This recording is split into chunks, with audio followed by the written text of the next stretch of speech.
तो इस समय राहुल गांधी से ईडी के दफ्तर में पूछताछ चल रही है। ये दूसरे दौर की पूछताछ है। मामला जो है वो मनी लॉन्ड्रिंग का है। ये पूरा मामला नेशनल हेरल्ड अखबार का मामला है और इसमें पैसों की जो हेरफेर हुई है या जो फाइनेंशियल इरेगुलरिटीज हैं उसके खिलाफ में कांग्रेस के कार्यकर्ताओं, कांग्रेस के नेताओं ने आज प्रदर्शन किए हैं कई जगह पे। इस समय कांग्रेस की एक प्रेस कॉन्फ्रेंस हो रही है, आपको सुनवाते हैं कांग्रेस का क्या कहना है। प्रजातंत्र है, लोकतंत्र है और लोकतंत्र में इस प्रकार से नेताओं पे आपराधिक प्रकरण दर्ज करके उसे दबाया नहीं जा सकता, उसे कुचला नहीं जा सकता। और आज जिस प्रकार से नेशनल हेराल्ड के मामले में हमारी पार्टी के नेता को तलब किया गया है और इसके खिलाफ में हजारों कार्यकर्ता पूरे देश भर में धरना प्रदर्शन किए हैं। दिल्ली में यहाँ 24 अकबर रोड जो हमारे कांग्रेस का दफ्तर है, वहाँ न नेताओं को बाहर निकलने दिया जा रहा था, न कार्यकर्ताओं को अंदर आने दिया जा रहा था। लोकतंत्र का गला घोटा जा रहा है और इसका हम विरोध करते हैं।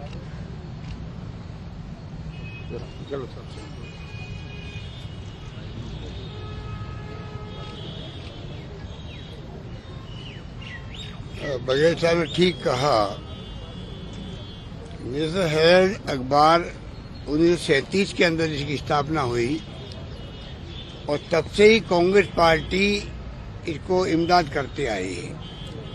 आप मीडिया के तमाम साथियों को मालूम है कि आज भी प्रिंट मीडिया जहाँ जहाँ छप रहा है उसकी क्या स्थिति है। अधिकांश जगहों पर अगर ईमानदारी की बात करें तो घाटे में चलते हैं। और नेशनल हेराल्ड के बारे में और कांग्रेस की नीतियाँ, उसके कार्यक्रम, सिद्धांतों के बारे में, उसको प्रमोट करने के बारे में जो भावना व्यक्त की गई थी उसी के अकॉर्डिंग टू आज तक इमदाद होती आई है। आज़ादी के बाद में धीरे धीरे वो अखबार बहुत कमजोर हो गया, हालात बहुत गंभीर थे, बंद करने की नौबत आ गई। उसको रिवाइव करने के लिए कांग्रेस पार्टी ने उनको मदद करी। मुकदमा बना के जिस रूप में जब से भारतीय जनता पार्टी आई है सत्ता में, मोदी जी ने पहले ही कह दिया कांग्रेस मुक्त भारत बनाएंगे। तो उनके दिल में जो आग लगी हुई है,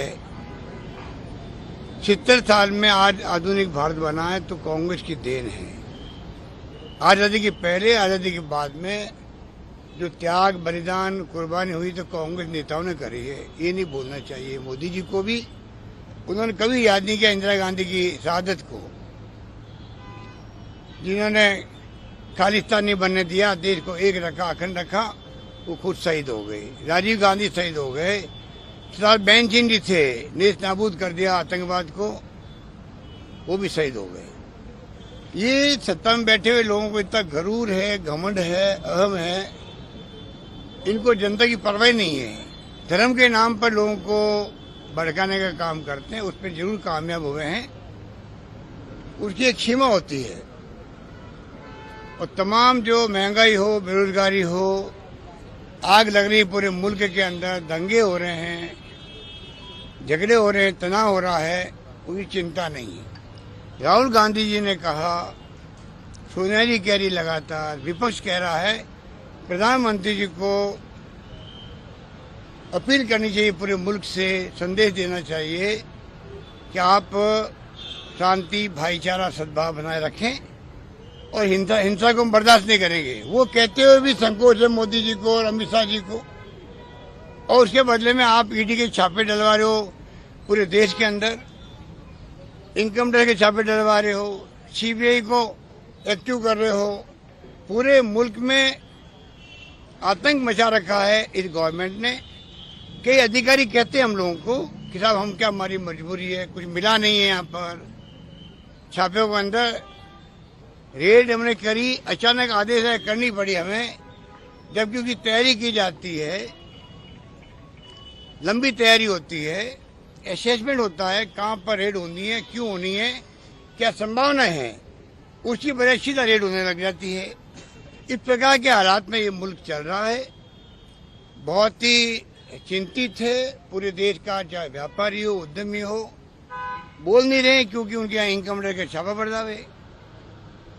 सरकारों में जो क्राइसिस पैदा करते हैं लोग, पहले मध्य प्रदेश में, फिर राजस्थान में, तब भी इन्होंने ये काम किया। एक साथ में छापे पड़ने लग गए, हम लोग सब बैठे देखते रह गए।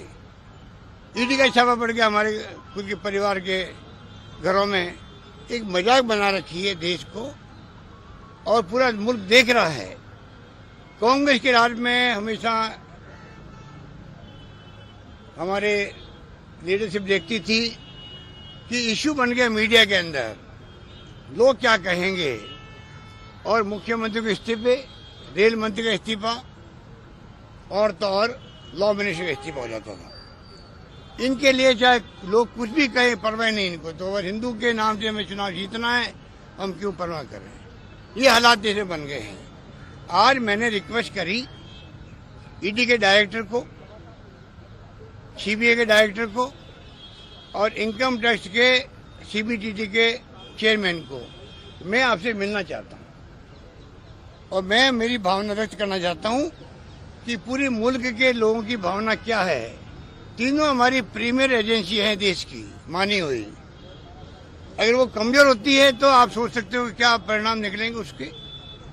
तो मैंने रिक्वेस्ट की कि मुझे आप मिलने का वक्त दें, मैं खुद मिलने आऊंगा। और मैं क्या फील करता हूं एक नागरिक के नाते भी और एक राजस्थान के मुख्यमंत्री के नाते भी, मैं बताऊंगा आपको कि देश और प्रदेश के लोग क्या सोचते हैं आपके बारे में, कितनी आपकी क्रेडिबिलिटी समाप्त होती जा रही है, आप लोगों की अंतरात्मा क्या कहती है, उस पर आप गौर करें।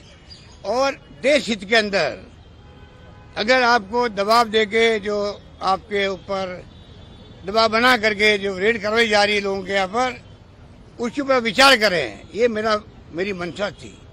मुझे पहले खुशी हुई कि तत्काल फोन आने लग गए मेरे पास में टाइम देने के लिए, सीबीडीटी के चेयरमैन साहब से भी और बाद में जॉइंट डायरेक्टर सीबीआई से भी। और फिर कहा गया कि नहीं साहब, आपको आने की जरूरत नहीं, हम तो खुद आपसे आके मिल लेंगे जयपुर के अंदर।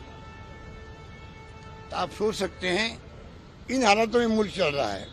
अब राहुल गांधी जी को और सोनिया गांधी जी को, जिनके परिवार ने आनंद भवन देश को समर्पित कर दिया, गांधी जी ने आनंद भवन में रह करके पूरी जंग लड़ी हो देश के लिए, इस परिवार ने सब कुछ कुर्बान कर दिया देश के लिए, उस परिवार के ऊपर इस प्रकार का ईडी का नोटिस देना बड़े शर्म की बात है, शर्म की बात है। पूरा मुल्क देख रहा है इस बात को। इंदिरा गांधी को भी इन्होंने, यही पार्टी भारतीय जनता पार्टी जिसका नाम जनसंघ था, 78 के अंदर इन्होंने मर्ज कर दिया जनता पार्टी के अंदर। उस वक्त मुरारी भाई देसाई प्रधानमंत्री बने, उस वक्त ये पार्टी सत्ता में थी उनके साथ में। इंदिरा गांधी जीत के आई थी चिकमंगलुरु से बाई इलेक्शन, उनको भी लोकसभा ने निष्कासित कर दिया और जेल में भेज दिया। उस वक्त भी आज की तरह ही माहौल था, हम लोग सब जेल गए थे। आज वो माहौल में फिर देख रहा हूँ देश के अंदर कि किस प्रकार का रिएक्शन है लोगों के अंदर, पूरे देश के जिलों के अंदर, प्रदेशों के अंदर। आज जो लोग आए हैं एकजुटता दिखाने के लिए आए राहुल गांधी के प्रति और सोनिया गांधी के प्रति, और साथ के अंदर ये सब आए इसलिए कि पूरे मुल्क की भावना क्या है इन प्रीमियर एजेंसियों के बारे में, ईडी के बारे में, वो भी एक मैसेज देने के लिए आए हैं। मैं समझता हूँ सद्बुद्धि आएगी नेताओं के अंदर, दबाव नहीं बनाएंगे एजेंसियों पर, एजेंसियों वाले खुद भी अपनी अंतरात्मा की आवाज सुनेंगे। तो अशोक गहलोत और भूपेश बघेल कांग्रेस की तरफ से प्रेस से संबोधित होकर बता रहे थे कि कांग्रेस का इसमें क्या रुख है और कांग्रेस के मुताबिक ईडी का इस्तेमाल जो है वो उनके नेताओं को परेशान करने के लिए किया जा रहा है, कैसे परिवार को परेशान करने के लिए जिनके परिवार ने देश के लिए बलिदान दिया है और देश को बहुत कुछ समर्पित किया, ऐसा कांग्रेस का कहना है। बीजेपी का आरोप है कि परिवार के ये जो दो लोग हैं राहुल गांधी और सोनिया गांधी, और इनके ऊपर भ्रष्टाचार के आरोप हैं, इसलिए पूछताछ होने देनी चाहिए। ये मामला जो है वो नेशनल हेरल्ड का मामला है और उसमें अब जो ताज़ा मामला था वो मनी लॉन्ड्रिंग का मामला है, पैसे के हेरफेर का मामला है। इनकम टैक्स का जो नोटिस गया था यंग इंडिया को उससे जुड़ी भी पूछताछ हो रही है। तो आरोप लगा रही है बीजेपी कि क्यों कांग्रेस के जो कार्यकर्ता और नेता हैं वो ईडी की पूछताछ में दखल दे रहे हैं या अड़ंगा लगा रहे हैं। इस तरह के विरोध प्रदर्शन करके इनके नेताओं पर भ्रष्टाचार का आरोप है। ईडी को पूछताछ करने देनी चाहिए।